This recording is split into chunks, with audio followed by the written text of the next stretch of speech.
present the ordinances and the stakeholder concerns. Thank you, Sandy. Michelle Sterrett, Housing Director. Thank you for your time today. I just want to quickly give you again some background. Essentially, your board gave us direction to come up with tenant protections for the unincorporated county in 2018. And we went ahead and wrote a grant and got some staff to do some research. And we consulted with Supervisors Miley and Shan on a public process. And that public process included a lot of outreach and engagement. And we are coming to you with what we consider the first phase of at least 2 or 3 phases of tenant protection ordinances.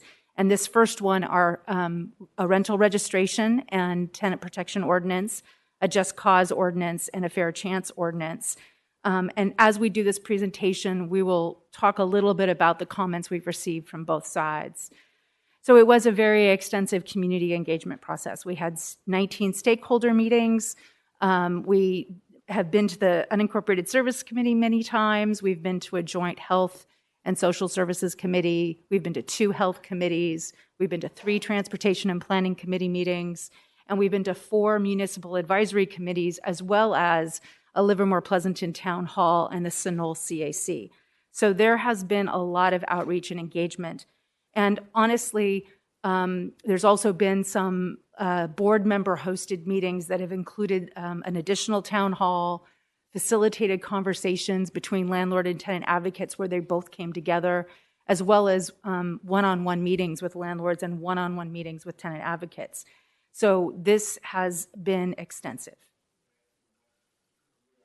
And what was the outcome of the joint meetings that were in person or on Zoom with both landlords and tenants? It's Just very, your observation. Yeah, so it's very clear that there are very different approaches and very different sides. Was there any movement on part of either one of them on their Not issue? that I have seen, no. Okay. And it's very clear to me that finding middle ground has been difficult. The landlords have a very specific perspective. They don't believe that the ordinances are necessary. They believe that this is too much bureaucracy and too much oversight. And unfortunately, you know, we began this process just as COVID hit, which means that the eviction moratorium was very conflated with the work that we were doing. And the landlords are still restricted under the eviction moratorium. And so this does feel for them like a whole lot more. Tenants, on the other hand, have a very different perspective. They feel that they desperately need these resources and these protections. And so finding that middle ground, I'd say, has been hard. And that's what that slide. So a couple of other questions regarding the middle ground, because you've been at the middle of the storm personally around that issue. Has there been, in any of the iterations that you've been involved with, where you've had landlords and or tenants, where there's been any increment of movement through all of the different variations that you've been engaged in? And if so, what has been that increment of movement from either side? I can honestly say that I really don't feel that there's been an increment of movement. The landlords are very consistent. They want single family properties completely removed. They want the least amount of protections, and the tenants want the most amount of protections. And I've not seen them give ground either side. And there's lots of them here, and they can come forth and talk more about it. But I understand that this is a diadoc. They are in opposition perspectives. They're not in the same perspective. This is not you saying this, is me as a board member saying this. So at the moment, based on all of the interactions from all the different perspectives, it really comes down to making an absolute decision about what's before us, because there really doesn't appear to be, and I'm assuming that through all the variations of opportunities to try to identify some consensus, some movement, some acknowledgement, which appears to not come forward unless there's It's just something that hasn't been put forth. It is really making a decision based on what we have. That's true. I'll offer up an example. Owner-occupied units or properties. That was, trying to find middle ground was exempting owner-occupied properties. But the landlords believe that all properties that are 1 to 4 units need to be exempted regardless of owner occupants.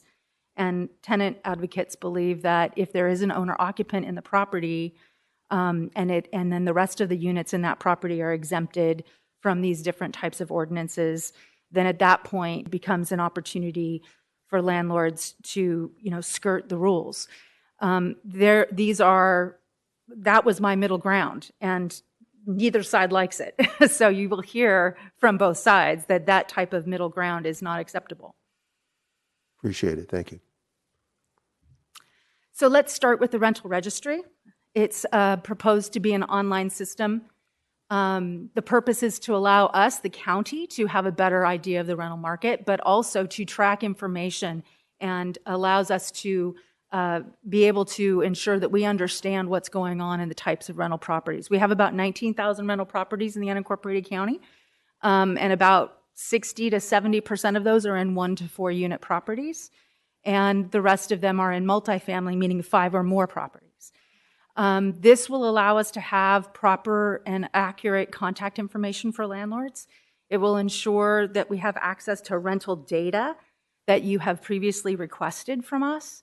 And it will also provide a baseline of rental rates to enforce AB 1482, which is the state rent stabilization law. Without that information, when a tenant complains and says that their landlord has increased rents more than what the state allows, we have no way to go back and say whether that is true or not. And therefore, a rental registry is an important tool for us to have access to this information. Our ordinance covers all rental units, including single-family homes. It requires that the landlords touch the database once a year to provide updates and ensure that the property information is accurate. It allows us to track the rent amount and the contact information. There is a fee that we would charge. And this version, which was discussed in August, includes anti-harassment language or tenant protection language. And it also requires that landlords offer a written lease. And the reason why we added that is because we found over and over again in the tenant testimony that they didn't have leases, and so they were not able to understand what the rules and requirements were. Some of the concerns that we received. The landlord's concerns are that the anti-harassment language doesn't belong in this ordinance and it should be a separate ordinance. And they'd like us to eliminate that. And there is a way to do it by just eliminating one chapter. The renter concerns are that the anti-harassment language doesn't have enough strong remedies if a landlord is harassing the tenant. And therefore, they would like to add new language to this ordinance. Confidentiality. Currently, we include the names and contact information of the tenants. However, unless we have a local rent control ordinance, that information is not protected by the state. And so therefore, elimination of the names and contact information of the tenants is being requested by the tenant advocates.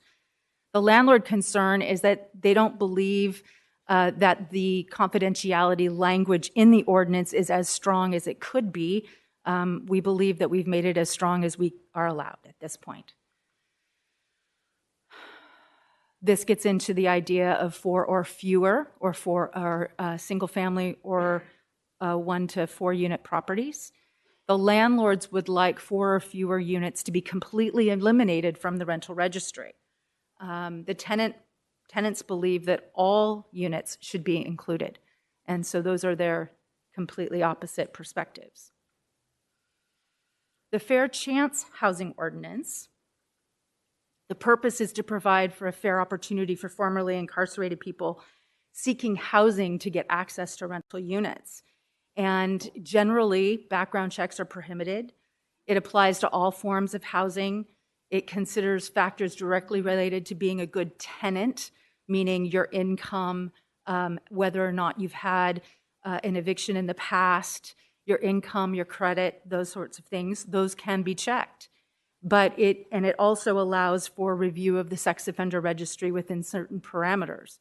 It covers single-family homes, duplexes, triplexes, and then ADUs are not included if the owner lives on site. So owner-occupant tends to eliminate the requirement from those properties. And the property owners that are renting rooms and current tenants who sublease may run background checks.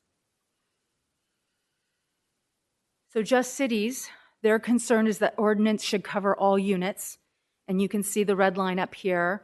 They would like all units covered, and so the concept that we've eliminated, the concept would be that we take out a sentence that that allows properties with 4 or fewer units and the landlords occupying the property to be taken out. And the landlord's concern is they want to exempt all 1 to 4 unit properties, and so they would like all properties with 4 or fewer units to be exempt, and then it doesn't matter if the owner lives there. Those are the types of differences that we see over and over again and the concerns that have been raised. Another concern from Just Cities was the concept that we may or will award reasonable attorney's fees if there is an action that is taken against a landlord. Our advice is that we really can't tell the court what to do in this situation, and so we've made it a may award attorney's fees, but their request is that we take it back to will.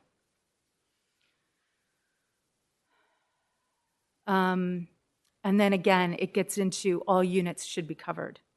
And they would like to see all of the county-funded projects covered. We believe that once this ordinance is adopted, we can change county funding policies and apply this ordinance to future affordable housing projects that the county funds, but that we would not be able to enforce that requirement in existing properties. And so this has a lot to do with contractual requirements. So once we actually have the ordinance in place, we could change our Measure A1 policies, for example.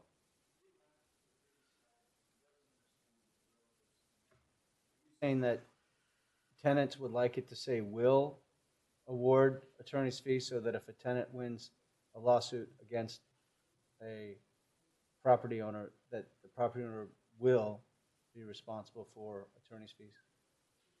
Or is it the other way around? It is what you just said. And in reality, we can't tell the court what to do. So may is appropriate in our opinion, in my opinion. Got it.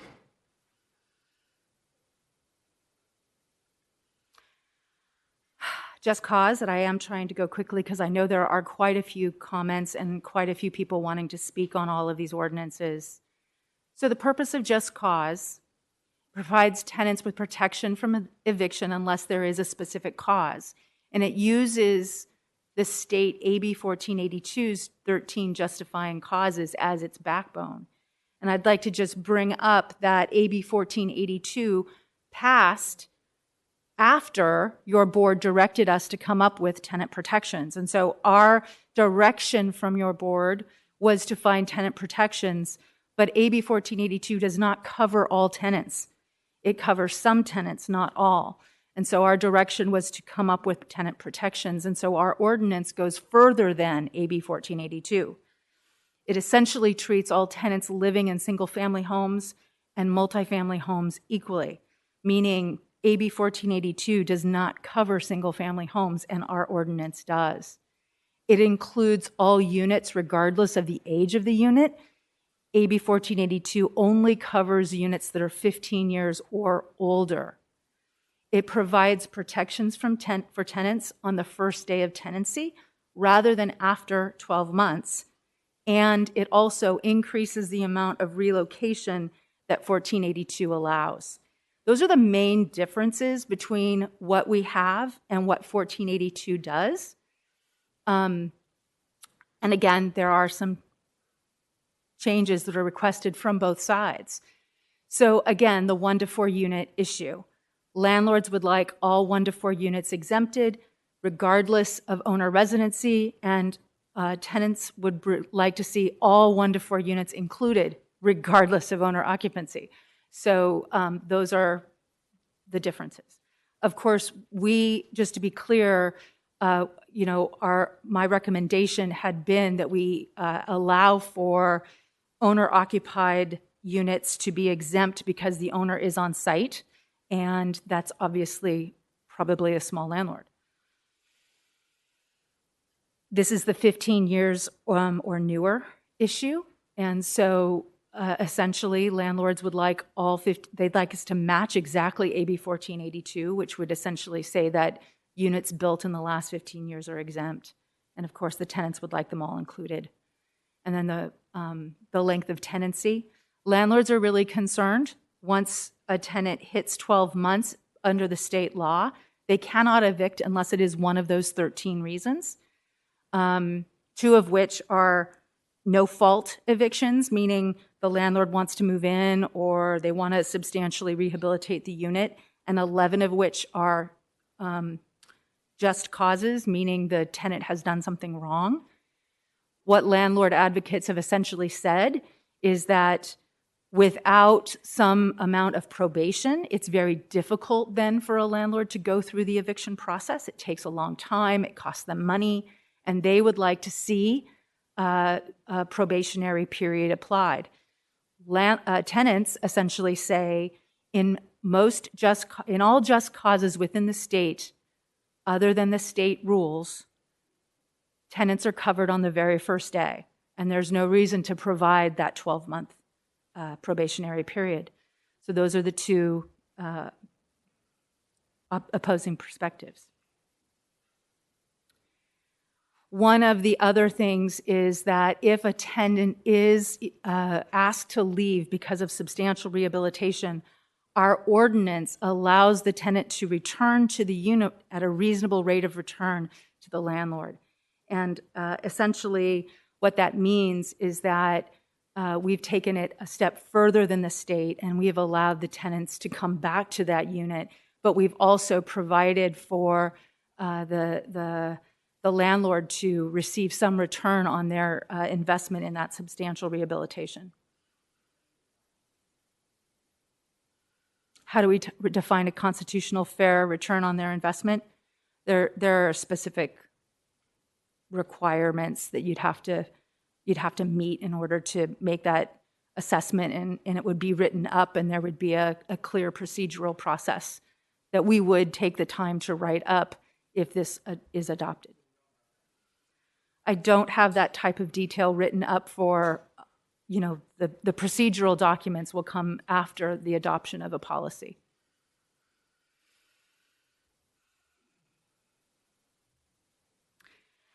This comment came from the tenants, and essentially it's saying that within our different ordinances, there's different language around when the notice must be filed within the rental registry system. And to clean it up, we would recommend that we just say 3 days.